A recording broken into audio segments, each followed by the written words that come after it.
Good evening and thank you for joining us for KREM News 10 at 10, where we give you more news in less time. Let's get started. New tonight, we are learning how a woman escaped a violent attack on a popular Liberty Lake trail and the technology police used to quickly identify and arrest the 24-year-old suspect. KREM 2's Kyle Simchuk reports tonight. Drivers in Liberty Lake may not even notice them, but there are several of these license plate readers across the city, and they recently helped police identify and arrest a man accused of attacking and strangling a woman. The victim told police she parked at a trailhead near the McKenzie Natural area last Thursday on the south end of the lake. She saw only one car, an older white sedan. The man inside appeared to be listening to music. She says the man followed her up the trail, grabbed her by the arms, and forced her to the ground before wrapping his arms around her neck, choking her for roughly 10 seconds. The victim told deputies she bit and scratched the suspect, and he eventually let go and ran away, speeding off in the white sedan. The victim did not get the suspect's license plate, but a small camera about 1.5 miles away from the trailhead did. And police say there was only one white sedan that passed through here around the time of the attack. According to police, that car is registered to 24-year-old Ethan Cunningham. They found the vehicle hours later parked in a Spokane Valley apartment complex, where they also found Cunningham. In a search warrant obtained by KREM 2, detectives say they noticed fresh scratches on his arms when they arrested him. Liberty Lake police say the flock license plate readers continue to be a proven asset to public safety. The cameras can also alert officers anytime a stolen or wanted vehicle is detected in real time. The technology has raised privacy concerns. The American Civil Liberties Union says Flock is blanketing American cities with, quote, dangerously powerful and unregulated license plate cameras. However, ACLU says they don't generally object to using them to check plates against lists of stolen cars or Amber Alerts, provided the plate readers are used fairly and subject to checks and balances. Cunningham declined our request for a jailhouse interview tonight. He's charged with second-degree assault strangulation. Reporting in Liberty Lake, Kyle Simchuk, KREM 2 News. We turn now to a developing story. 2 people are dead, another 5 wounded after a shooting took place outside of a high school graduation ceremony in Richmond, Virginia. Happening earlier this evening on Virginia Commonwealth University's campus, police confirmed they have a 19-year-old suspect in custody. That suspect is now facing 2 second-degree murder charges. As they heard the gunfire, it was obviously chaos. We had hundreds of people in Monroe Park, so people scattered. It was very chaotic at the scene. And in the last few hours, CBS News learned that one of the victims was an 18-year-old set to graduate this Tuesday. Police do not believe there is any ongoing threat to the community at this time. Hundreds of wildfires are burning in Canada right now, and the list of U.S. cities feeling the effects of the smoke is growing across the Northeast and Midwest. Millions of people are under air quality alerts, with New York City having the second worst air quality in the entire world right now. Canadian officials say they are currently tracking more than 400 active fires. At least 26,000 people have been forced to evacuate. The country's prime minister is making a public appeal for donations to help the fire victims. People can support their neighbors who are facing incredibly devastating losses all across the country. Forecasters in the U.S. are watching a cold front that could push the smoke further south and east by the end of the week.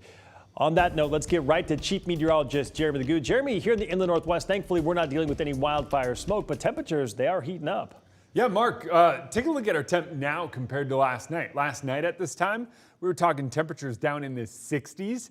Even the mid 60s and then the low 60s an hour from now. Right now we sit at 75 degrees. It is quite hot. Relative humidity climbing with a little bit of cloud cover moving in.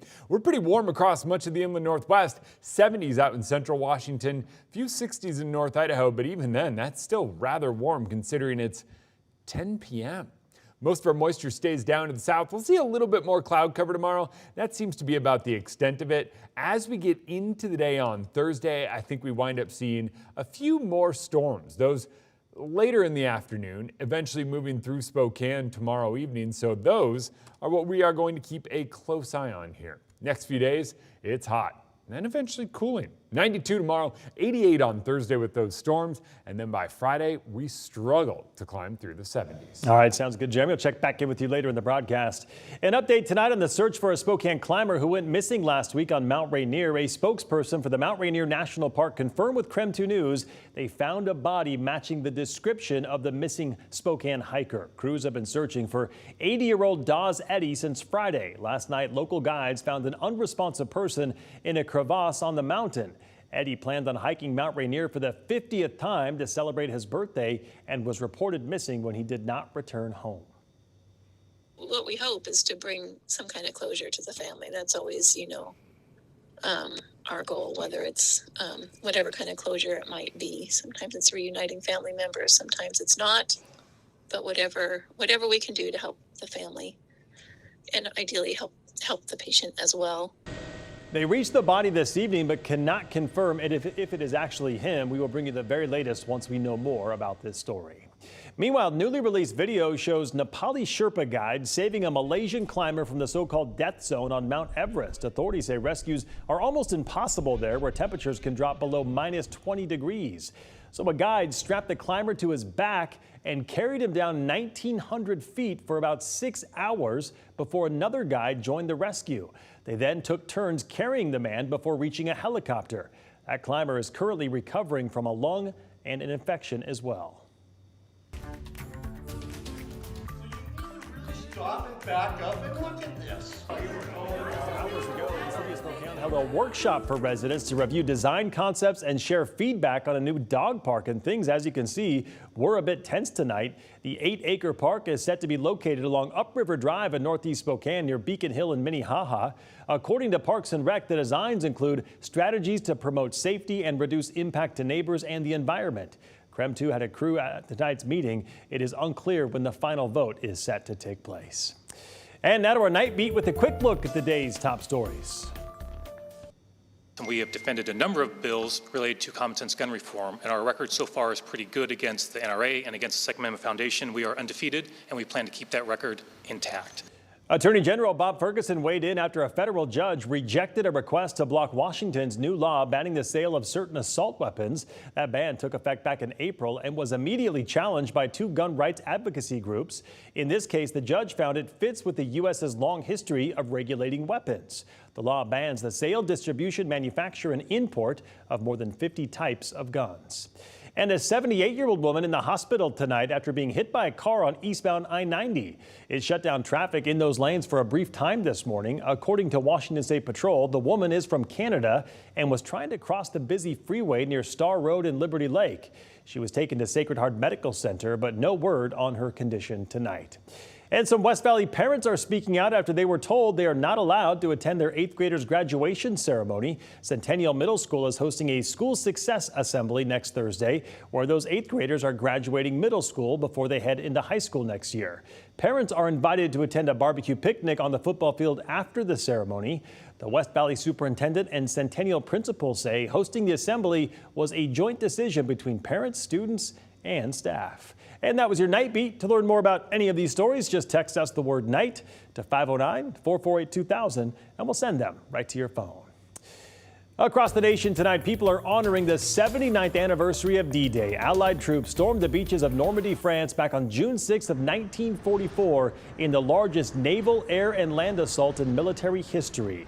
On Omaha Beach this morning, relatives and friends of the heroes gathered to remember their loved ones. Some wore the uniforms of the times and left mementos on the beach, all determined to never forget the sacrifices made.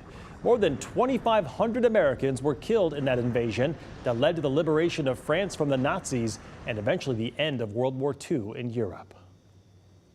To the veterans of World War II, we salute you. You saved the world. We must merely defend it. So may God bless the American and Allied troops who fought and fell some 79 years ago.